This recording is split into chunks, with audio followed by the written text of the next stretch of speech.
วันนี้เรามาขายชาวต่างชาติกันนะครับ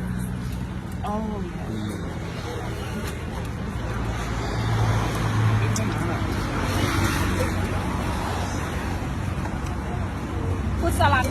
ไทยสไตล์ This one? พุทธจะโทรอะไรวะไม่รู้จ้าภาษาอังกฤษก่อนมีไม่ I don't know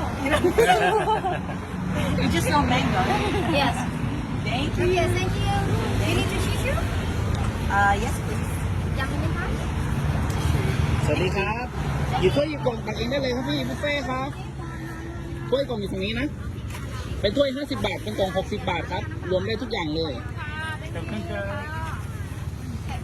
เป็นกล่อง60ค่ะถ้วย50ค่ะตักได้เลยค่ะ